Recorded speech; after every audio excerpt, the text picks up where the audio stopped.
மக்களே, பிரம்மோற்சவம்னா என்ன? இந்த 2026 வருஷம் ஏன் 2 பிரம்மோற்சவம் வருது? இது எல்லாமே இந்த வீடியோவில் நாம் தெரிஞ்சுக்கலாம்.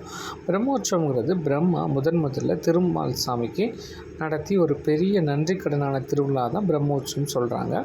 சிலர் பிரம்மோற்சவம்னா பெரிய திருவிழா, பெரிய உற்சவம் சொல்லக்கூடியவங்களும் இருக்காங்க. ஏன் இந்த வருஷம் 2 பிரம்மோற்சவம் வருதுன்னா, நம்ம சூரிய நாட்காட்டிப்படி 365 நாளும், சந்திர நாட்காட்டிப்படி 354 நம்ம டேஸ் கால்குலேட் பண்ணுறோம்.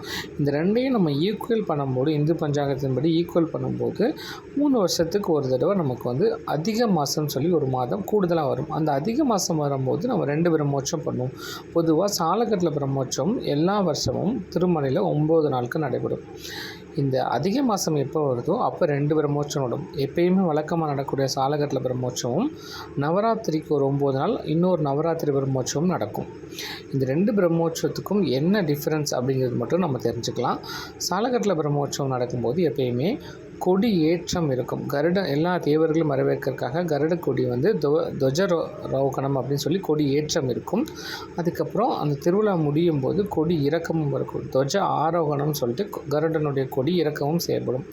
மற்றபடி 9 நாளிலும் எல்லா வாகன சேவையும் நடக்கும். அதில் எந்த வித்தியாசம் இல்லை. 2 பக்கமும் எல்லா வாகன சேவையும் சமமாக நடக்கும். 8ஆம் நாள் ரதோற்சவத்தில் ஒரு டிஃப்ரென்ஸ் இருக்குது 2 பிரம்மோற்சவத்துக்கும். இந்த நார்மல் சாலக்கட்டில் பிரம்மோற்சவத்தில் நமக்கு பார்த்திங்கன்னா மரத்தேரில் மலையப்ப சுவாமி ஸ்ரீதேவி பூதம்பியோடு நம்ம பக்தர்களுக்கு காட்சி தருவாங்க. அதே நம்மளுடைய நவராத்திரி பிரம்மோற்சவத்தில் பார்த்திங்கன்னா தங்கத்தேரில் மலையப்ப சுவாமி ஸ்ரீதேவி பூதவியோடு நம்ம பக்தர்களுக்கு காட்சி தருவாங்க. இதுதாங்க இந்த 2 டிஃப்ரென்ஸ் தான் 2 உற்சவத்தில் இருக்கக்கூடிய வித்தியாசங்கள். மற்றபடி எல்லா நாளிலும் காலையிலையும் சாயந்தரத்திலும் வரக்கூடிய வாகனங்கள்லாம் சேம் அதே மாதிரி தான் இருக்கும். கருட சேவை 2லேயுமே ரொம்ப சிறப்பாக இருக்கும். 2 பிரம்மோற்சவத்திலும் பக்தர்களுடைய வெள்ளமும் பகவானுடைய காட்சியும் கண்கொள்ளா காட்சியாக இருக்கும். ஓம் நமோ நாராயணாய.